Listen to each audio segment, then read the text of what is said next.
Photo नहीं है, photo नहीं है।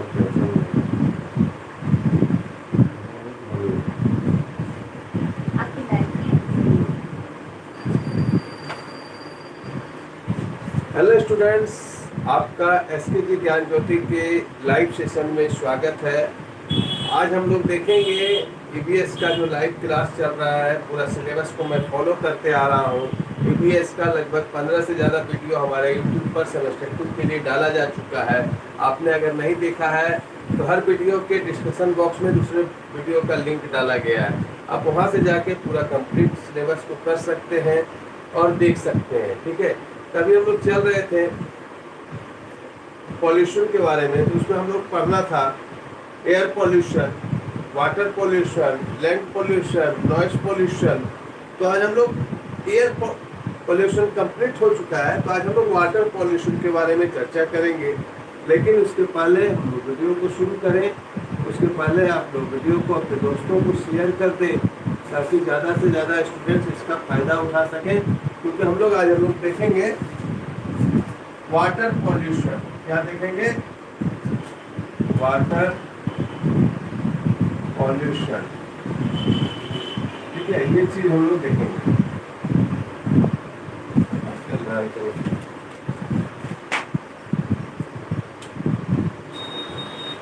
वाटर पॉल्यूशन ये देखेंगे। पिक्चर साफ आ रही हो तो आप लोग कमेंट कीजिएगा कि सब पिक्चर ठीक आ रही है। नहीं आ रहा है, देखो उसको कैमरा को सही करो। वाटर पॉल्यूशन लिखा होता है, आ रहा है। इसको हम ब्लैक से लिख देते हैं ताकि आप लोग को दिखाई दे। वाटर पॉल्यूशन यानी इसके बारे में हम लोग आज चर्चा करेंगे। आप लोगों ने पढ़ा होगा 6 क्लास में, 8 क्लास में, वहाँ जल प्रदूषण पढ़ा होगा ना। आखिर वाटर पोल्यूशन होता क्या है, ये आपका दिमाग जानता है? अगर जानता है तो आप कमेंट करके बताइए कि वाटर पोल्यूशन होता क्या है। आप ही से पूछते हैं ताकि आपके दिमाग में घुसाना है, याद नहीं करना आपको। क्या बढ़ जाता है वाटर में? बोलिए।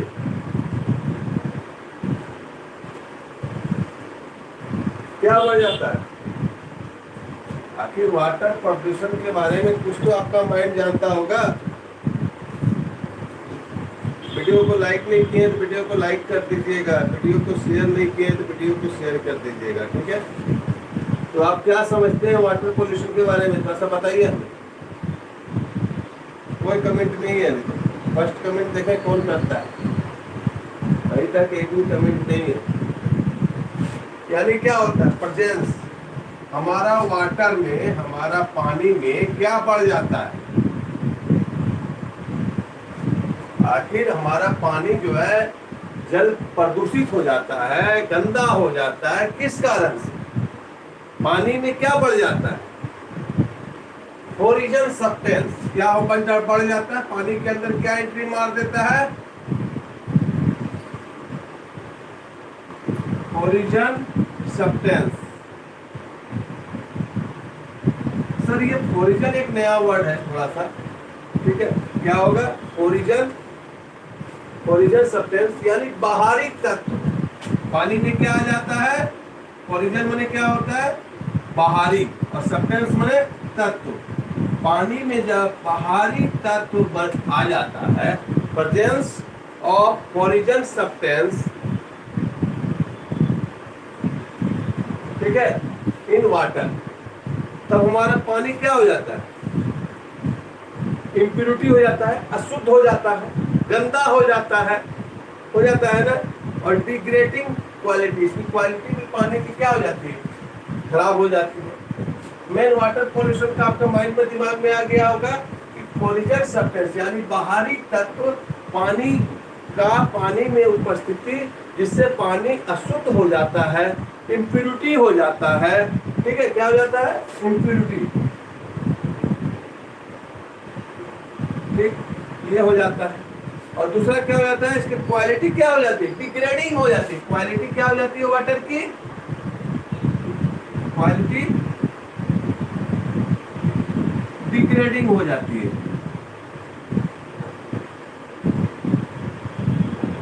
यानी पीने लायक यूज नहीं होता, उपयोग करने लायक नहीं होता। क्वालिटी जो हो जाती है डिग्रेडिंग हो जाती है। ये समझ में आ रहा है आपको?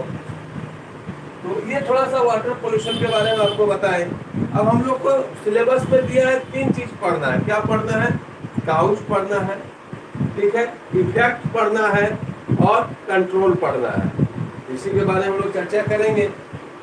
आप लिंक को जरूर शेयर करें। इसको मिटा दे रहे हैं, दिमाग में घुस गया होगा कि पानी में ओरिजिन सब्सटेंस की उपस्थिति के वजह से हमारा पानी क्या हो जाता है, टॉक्सिक हो जाता है, यानी जहरीला हो जाता है।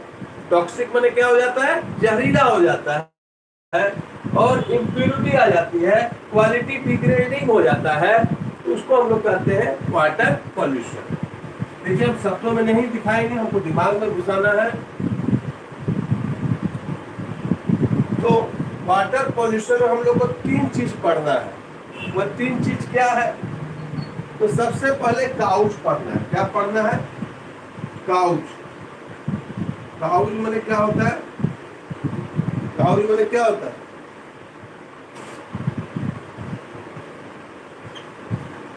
दूसरा इफेक्ट पढ़ना है। क्या पढ़ना है, इफेक्ट।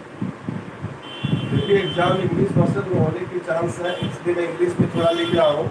और कंट्रोल पढ़ना है। क्या पढ़ना है, सेमेस्टर 2 का जो हमारा सिलेबस है ईबीएस का, उसमें वाटर पॉल्यूशन में ये 3 चीज पढ़ना है। एक क्या पढ़ना है, काउच पढ़ना है, क्या क्या कारण है, ठीक है। दूसरा उसका क्या क्या प्रभाव पड़ता है, ठीक है, और उसको कैसे कंट्रोल किया जा सकता है। इन चीजों को हम लोगों को इसमें पढ़ना है। और इस क्लास के दौरान हम लोग ये भी देखेंगे कि इसमें कैसे कैसे एमसीक्यू आएंगे, ठीक है। आखिर वाटर पॉल्यूशन से हमारा ईबीएस का जो एग्जाम होगा 28 तारीख को, उसमें कैसे कैसे एमसीक्यू आएंगे ये चीज देखेंगे। आपके दिमाग में 4 एमसीक्यू में पहले ये तो घुस ही चुका होगा कि वाटर पॉल्यूशन है क्या। हमने कहा, क्या कहा, ओरिजिन सब्सटेंस यानी बाहरी तत्वों का प्रेजेंस यानी उपस्थिति इन वाटर, जिसकी वजह से पानी क्या हो जाता है, टॉक्सिक हो जाता है। वाटर क्या हो जाता है हमारा, टॉक्सिक हो जाता है, ठीक है। तो आइए हम लोग शुरू करते हैं काउच, इफेक्ट एंड कंट्रोल, जो हमें यूजी सेमेस्टर 2 के ईबीएस के सिलेबस के हिसाब से एक चीज इसके बारे में पढ़ना है। तो काउच, ठीक है, टॉक्सिक हो जाता है ये वाटर, तो उसको हम लोग वाटर पॉल्यूशन करते हैं। काउच,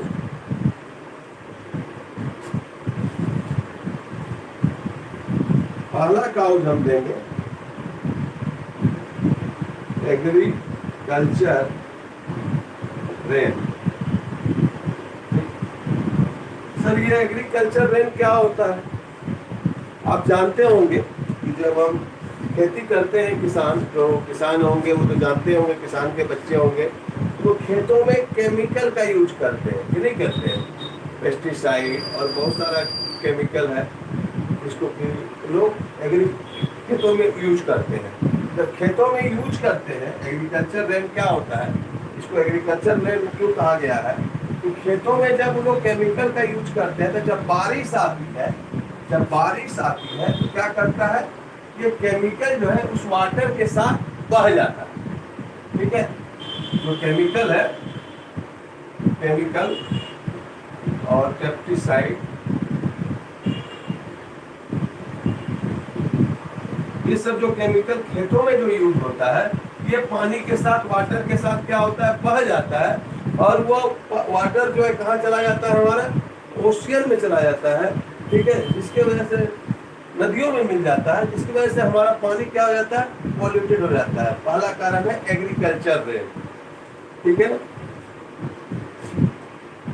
थोड़ा सा दिमाग में घुसाइए, खाली ज्यादा नहीं है। दूसरा है इंडस्ट्रियल,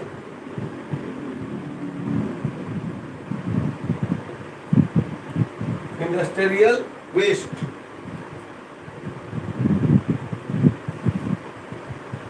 इंडस्ट्रियल वेस्ट, दूसरा है कि इंडस्ट्रियल वेस्ट क्या है, औद्योगिक कचरा। औद्योगिक कचरा जो है इसके कारण भी हमारा जो वाटर है वो अधिकतर पॉल्यूटेड होता है। तो आइए जानते हैं इसके बारे में थोड़ा सा। आप जानते होंगे कि कंपनियों से जो है बहुत सारा गंदा पानी निकलता है जिसमें कि हार्मफुल केमिकल्स होते हैं, ठीक है। जैसे कागज उद्योग हो गया, इस सब से तो बहुत ज़्यादा निकलता है। कलर के जो फैक्ट्रीज है, इंडस्ट्रीज है, वो तो हमारे लिए बहुत लाभदायक है इंडस्ट्री, लेकिन इसके जो वेस्टेज निकलते हैं ये हमारे पानी को क्या कर देते हैं, पॉल्यूटेड कर देते हैं, टॉक्सिक कर देते हैं। टॉक्सिक मैंने क्या होता है अभी मैंने बताया आपको, जहरीला, ठीक है। तो इंडस्ट्रियल वेस्ट जो है ये हमारा वाटर पॉल्यूशन का बहुत बड़ा कारण है, याद रखिए। इंडस्ट्रियल वेस्ट क्लियर, समझ में आ रहा है आपको। नेक्स्ट है सॉलिड वेस्ट। क्या है, सॉलिड वेस्ट।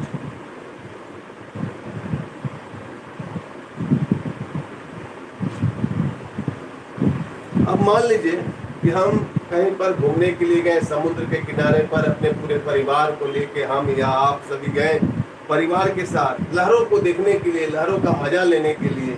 लेकिन हम वहाँ लहरों की मजा लेने से पहले क्या देखते हैं कि समुद्र के किनारे पर बहुत सारा प्लास्टिक, बोतल, ये सब पड़ा हुआ है। ये सब क्या है, सॉलिड है, जिसका हम लोग उपयोग करते हैं फिर वहीं पानी में फेंक देते हैं, फिर वो बह के कुछ साइड में आ जाता है। इसी को कहते हैं हम लोग सॉलिड वेस्ट, ठीक है। नेक्स्ट, समझ में आया सॉलिड वेस्ट। नेक्स्ट आता है स्वेज।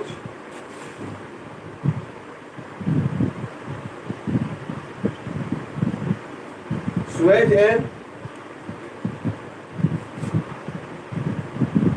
Waste water. नेक्स्ट आता है sewage and waste water. Sewage मैंने क्या होता है, हमारे घरों से जो पानियाँ निकलती है, ठीक है, हमारे घरों से जो पानियाँ निकलती है, ठीक है, उस पानी के बारे में हम बात कर रहे हैं, स्वेज, ठीक है। और वेस्ट वाटर, हम लोग जो पानी का उपयोग करते हैं, हम लोग क्या करते हैं, उसको यूं ही छोड़ देते हैं, वो नालों के द्वारा फिर जाके नदियों में मिल जाती है, पोखरों में मिल जाती है, तालाबों में मिल जाती है। हम लोग जो पानी यूज करते हैं उसमें बहुत तरह के वेस्ट होते हैं, जैसे कि साबुन का यूज करते हैं तो साबुन का केमिकल हो गया, हमारा अगर टॉयलेट का पानी निकल रहा है तो उससे भी हमारा पानी, वाटर क्या होता है, पॉल्यूट होता है, यानी क्या होता है, गंदा होता है। तो हमारे स्वेज वेस्ट जो है हमारे घरेलू में आ जाएंगे, ठीक है।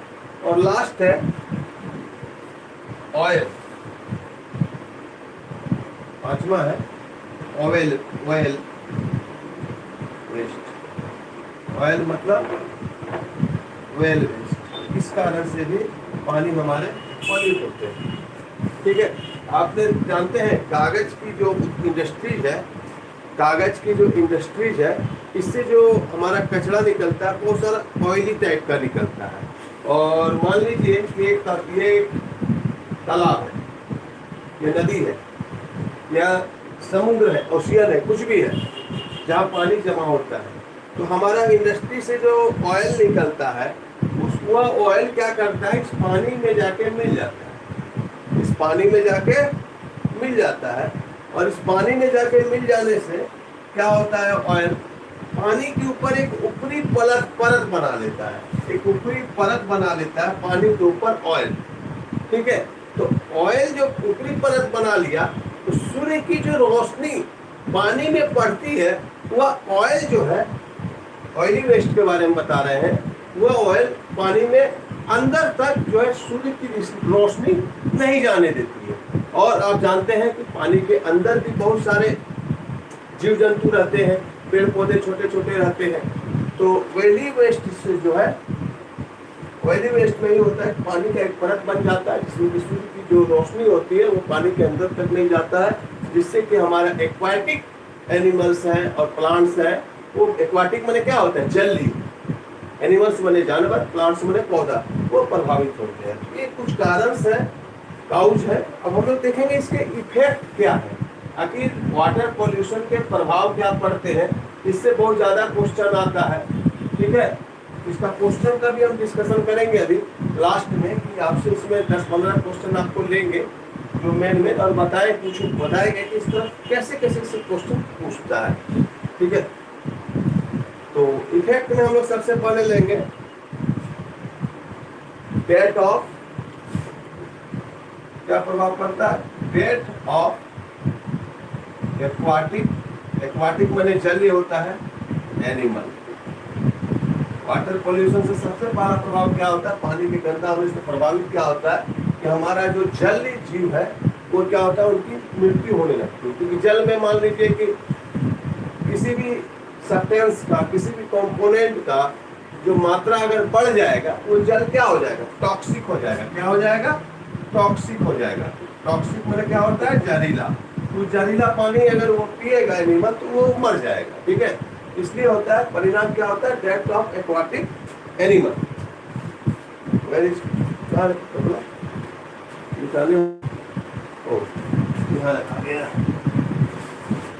ठीक, डेथ ऑफ एनिमल। नेक्स्ट है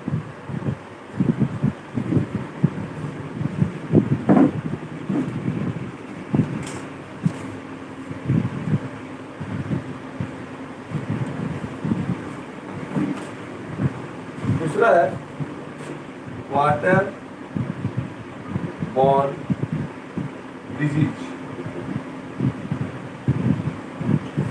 पानी, गंदा पानी पीने से बहुत सारी बीमारियां भी होती है।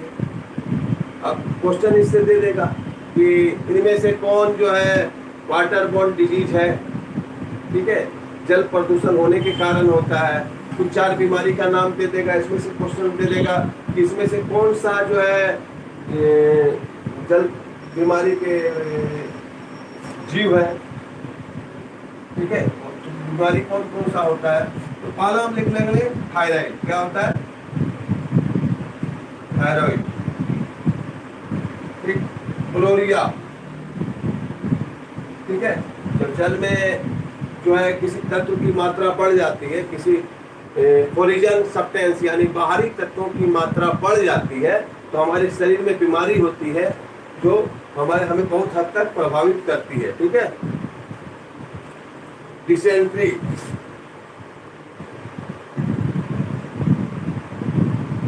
ठीक है, और बहुत सारी बीमारियां होती हैं। ठीक है, हम कुछ नाम लिख रहे हैं। तो इससे क्या दिक्कत होता है, जब हम गंदा पानी, हमारा पानी पॉल्यूटेड हो जाता है तो हमारा जो है वाटर बॉर्न डिजीज होती है। ठीक है, दूसरा हो गया इसका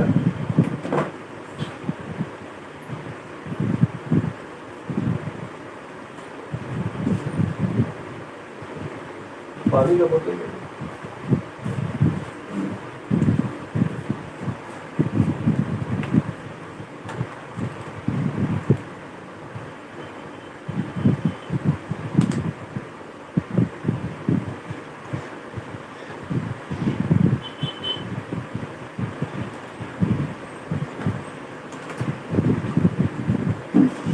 और दूसरा है बायो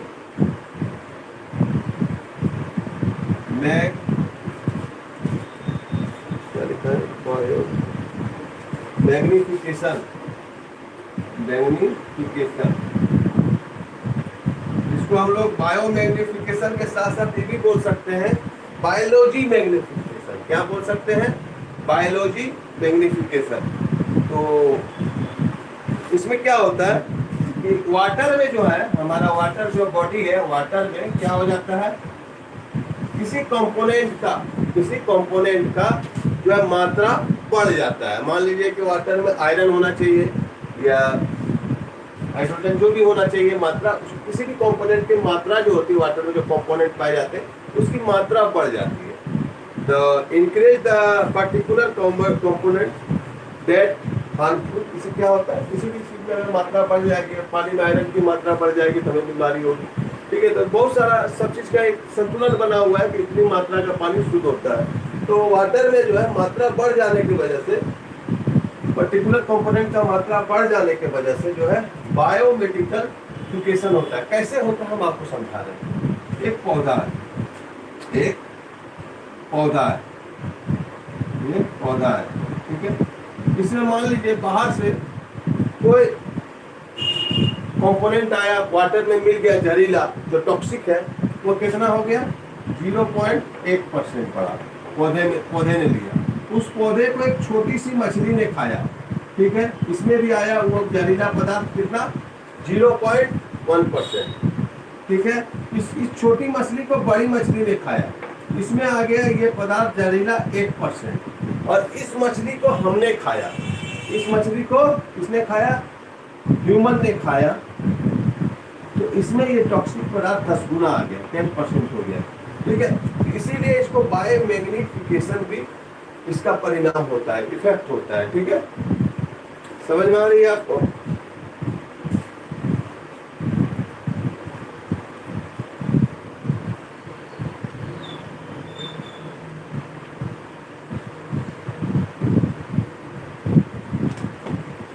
अब आते हैं कंट्रोल, अब आते हैं कंट्रोल।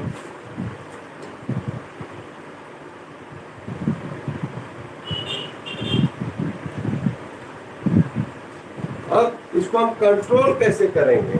कंट्रोल करने के लिए सबसे अच्छा क्या उपाय हो सकता है, आप कमेंट करके बताइए। तो आप तो पढ़े हैं 8, 9, 10th में, सबसे ज्यादा क्या करना होगा, प्लांट लगाना होगा। क्या लगाना होगा? प्लांट। प्लांट को ज्यादा से ज्यादा लगाना होगा। प्लांट लगाने से क्या होगा, जब बारिश आएगी तो सॉइल इरोशन नहीं होगा। क्या होगा? सॉइल इरोशन, यानी जल का कटाव नहीं होगा। जल का कटाव नहीं होगा तो जो खेतों में जो किसान लोग, अभी आपको समझाए एग्रीकल्चर रेन के बारे में, जो कि केमिकल जो है पेस्टिसाइड और केमिकल जो फर्टिलाइजर्स होते हैं, ये सारे जो है जब बारिश आती है तो सॉइल के, बारिश के पानी के साथ साथ जब सॉइल बढ़ता है तो वो भी क्या होता है, बढ़ जाता है, क्योंकि हमारे वाटर सिस्टम को पोल्यूट करता है। इसलिए क्या करना होगा, सबसे पहले स्वेज ट्रीटमेंट प्लांट, ठीक है, प्लांट लगाना होगा।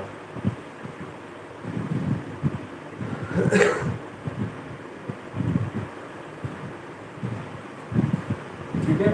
और फिर हम इसमें बोल सकते हैं कि हमारा जो डोमेस्टिक वेस्ट है, दूसरा उपाय क्या है, डोमेस्टिक हमारा जो वेस्ट है, हम जो घर से जो कचरा फेंकते हैं वाटर में, उसको हम लोग क्या करना होगा, प्यूरिफाई करके छोड़ना होगा, ताकि हम जैसे हम छोड़ते हैं तो हमारा स्वेज के द्वारा, छोटे छोटे नालों के द्वारा वो बड़े नालों में मिलते हैं, वो बड़े नालों से फिर बड़े नालों नदी में मिलते हैं।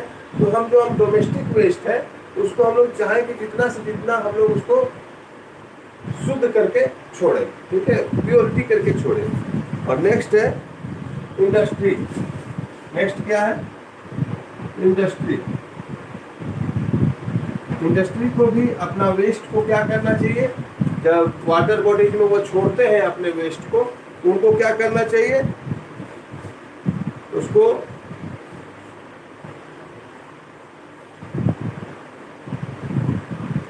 ज़्यादा से ज़्यादा साफ करके छोड़ना चाहिए, ताकि कि जो है ज़्यादा से ज़्यादा वो वाटर को हार्मफुल ना पहुंचाए, ठीक है।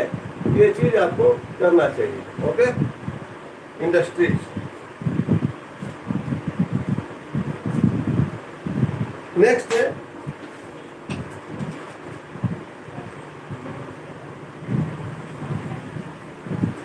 उसके बाद नेक्स्ट है आपका जो ऑर्गेनिक फार्मिंग को अपनाना। ऑर्गेनिक फार्मिंग, ऑर्गेनिक फार्मिंग मतलब जैविक खाद का उपयोग करना।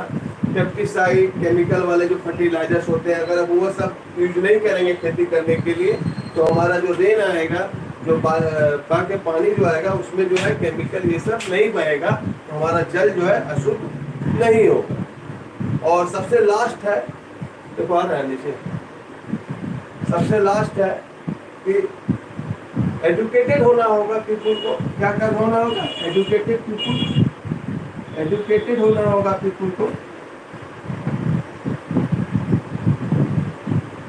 ठीक है। अभी जैसे आप देख रहे हैं क्लास, तो आप एजुकेटेड हो रहे हैं कि नहीं हो रहे हैं, आप शिक्षा जान रहे हैं कि नहीं, कि हमारा जो है हम गंदा पानी पिएंगे तो क्या होगा, इसको रोकने का क्या उपाय है, पानी सब ये सब पढ़ रहे हैं, क्या कारण है। तो ये पीपुल को एजुकेट करना होगा वाटर पॉल्यूशन के बारे में। ये कुछ छोटे छोटे कारण थे।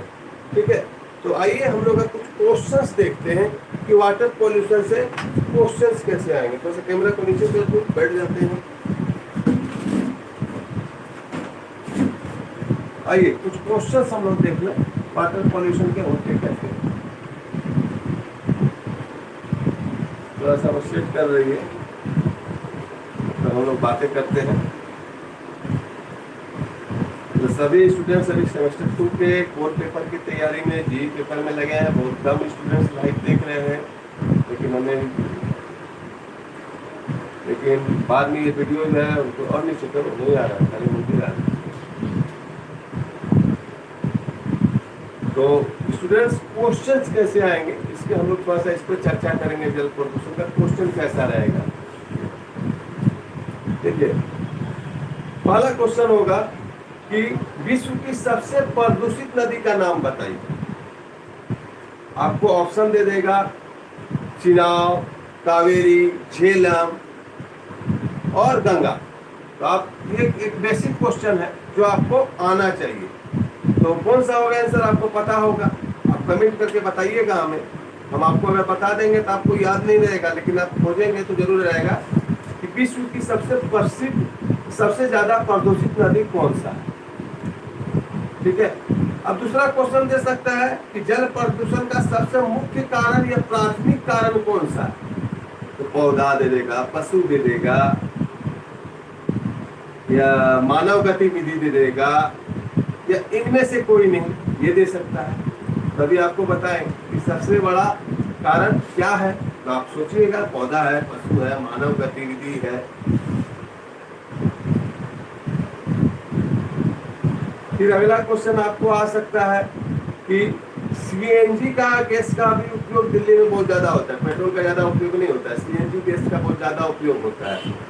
ठीक है, क्यों होता है। अब बोल देगा कि ज्यादा हानिकारक ईंधन है, या प्रदूषणकारी ईंधन है, या ये उपयुक्त दोनों है, या इनमें से कोई नहीं है। ऐसा ऐसा ऑप्शन दे देगा। ये एक स्वच्छ ईंधन है, एक सीएनजी से क्वेश्चन दे सकता है जल प्रदूषण को लेकर। उसके बाद अब दे देगा कि पानी की अस्थायी कठोरता का मुख्य कारण क्या है। दे देगा मैग्नीशियम बायोकार्बोनेट, मैग्नीशियम कार्बोनेट, ये सब आपको आंसर दे देगा। ठीक है, तो आपको फिर उस पर दिमाग लगाना होगा कि क्या है, थोड़ा सा सोचना होगा, थोड़ा सा सर्च करना होगा आपको अपने मोबाइल, अपने दिमाग पर। और अभी आप वीडियो को देख रहे हैं तो जरूर कुछ ना कुछ सीख रहे हैं जो आपको फायदे देगी ही देगी। आप कुछ ना कुछ एग्जाम हॉल में लिखेंगे। अब नेक्स्ट क्वेश्चन आते हैं। नेक्स्ट क्या पूछेगा, अब दे देगा कि पीने के पानी में अगर मान लीजिए हम बोले थे ना कि जो है फ्लोरीजन कंपोनेंट, बाहरी तत्व, ठीक है, अतिरिक्त फ्लोराइड अगर बढ़ गया, इसके वजह से कौन सा बीमारी होगा। 3-4 को बीमारी का नाम दे देगा। तो आप जानते हैं कि फ्लोरोसिस होता है, फ्लोराइड के बढ़ने से क्या होता है, फ्लोरोसिस। इसको याद रखने का सबसे बढ़िया तरीका क्या है, एफ से फ्लोराइड भी और एफ से बीमारी भी। ठीक है, इसका शॉर्ट ट्रिक है। ठीक है, फ्लोरोसिस होता है फ्लोराइड की कमी से।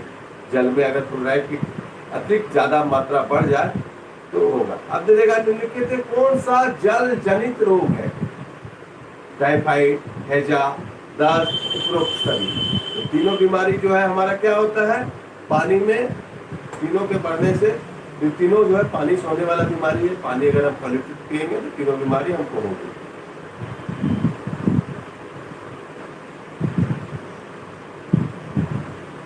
अब दे देगा निम्नलिखित में कौन सा रोग या संक्रमण खराब जल स्वच्छता के कारण होता है, यानी पॉल्यूटेड वाटर पीने के कारण होता है। दे देगा कुष्ठ रोग, ट्रेकोमा, ये सब दे देगा। इस तरह के क्वेश्चन आएंगे। ठीक है,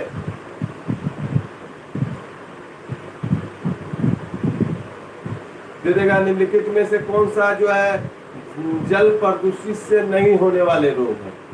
खसरा, टाइफाइड, हैजा, हेपेटाइटिस। खसरा जो है जल प्रदूषण से नहीं होता है, ये वायु प्रदूषण से होता है, अभी एयर पॉल्यूशन से। ठीक है, इस तरह के और क्वेश्चंस रहेंगे। अभी हम आपको देंगे, सेट देंगे बनाने के लिए जल प्रदूषण से 20-25 क्वेश्चन जिसे आप यूट्यूब पर देखेंगे और व्हाट्सएप ग्रुप पर भी हमारे स्टूडेंट्स को मिलेगा सेट बनाने के लिए।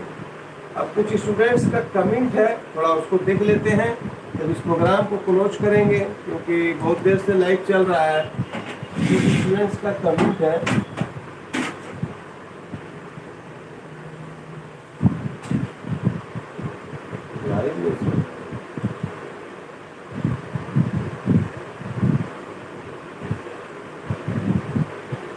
बहुत बहुत धन्यवाद ऑनलाइन क्लास लेने के लिए। देवेश कुमार का कमेंट है। पूजा कुमारी प्रणाम सर। पूजा कुमारी सर ईवीएस में सब्जेक्टिव आएगा या ऑब्जेक्टिव? ऑब्जेक्टिव अभी तक आते आया है। पूजा कुमारी 28 को ईवीएस का एग्जाम है सर। हाँ बिल्कुल Pooja Kumari sir please reply. Pooja Kumari sir मेरे कॉलेज में बहुत से स्टूडेंट हैं जिसका ईवीएस है, किसी को कुछ नहीं पता है इसका बारे में सर। सभी स्टूडेंट्स को पूजा तुम लिंक शेयर कर दो, तुम अच्छा करेगी, ऊपर वाला तुम्हारे साथ अच्छा करेगा। अपने दोस्तों को भी बोलो तुम जिसको लिंक शेयर करती है कि वो भी अन्य दोस्तों को लिंक शेयर करें, जिससे कि अच्छी चीज़ें तुम जब लोग देगी तो तुमको भी ऊपर से अच्छी चीज़ें मिलेंगे। ठीक है, इस चीज़ को आप ध्यान करो, मदद करो दूसरों की। हम तुम्हारे लिए क्या कर रहे हैं, इतनी रात में तुम्हारे लिए मदद ही कर रहे हैं। चलो, और किसी का कोई सवाल है? किसी का कोई सवाल नहीं है? आप लोग सेमेस्टर 2 का एग्जाम की तैयारी कीजिए और क्वेश्चंस को लिखने का प्रैक्टिस कीजिए। खाली पढ़िए मत, वीडियो मत देखिए। आपको लिखना जरूरी है, आपको लिखना चाहिए।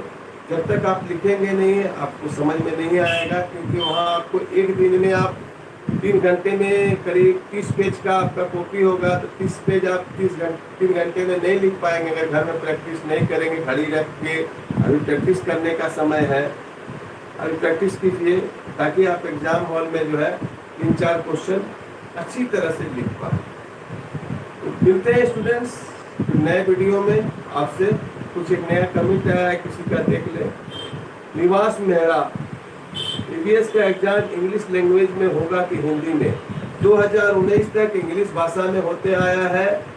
अब देखिए 2023 में 2019 लास्ट सेमेस्टर 2 का एग्जाम हुआ था, तो उसमें इंग्लिश भाषा में हुआ है। उसके बाद और आपका OMR शीट में एग्जाम होगा, लिखना भी नहीं होगा, काला करना है खाली। आकांक्षा सर सेमेस्टर 1 का एग्जाम कब से होगा? हमको तो अब लग रहा है गर्मी छुट्टी बाद चला गया। चलो पूजा का कहना है कि इसकी सब आया था। हाँ गर्मी छुट्टी के बाद, क्योंकि 22-24 मई से तो गर्मी छुट्टी हो रही है सभी महाविद्यालय में। उसके पहले हमें उम्मीद है कि 5 का एग्जाम हो जाएगा। स्टूडेंट्स आप लोग जम के तैयारी कीजिए, क्वेश्चन को नहीं छोड़िएगा। याद रखिएगा छोड़ने में बुद्धिमानी नहीं है। आप जिस भी सब्जेक्ट का एग्जाम आप तो लास्ट 20 तारीख को है, लेकिन क्वेश्चन को मत छोड़िएगा। और अगर आप ज़्यादा से ज़्यादा नहीं कर सकते हैं तो क्वेश्चन का आंसर का पॉइंट से भी याद कर लीजिए, और उस पॉइंट के बारे में आपका 4 इंची का दिमाग लिख ही देगा। धन्यवाद अमूल्य समय देकर इस वीडियो को देखने के लिए, अपने 4 इंची के दिमाग को तेज करने के लिए। मिलते हैं अगले न्यू वीडियो में।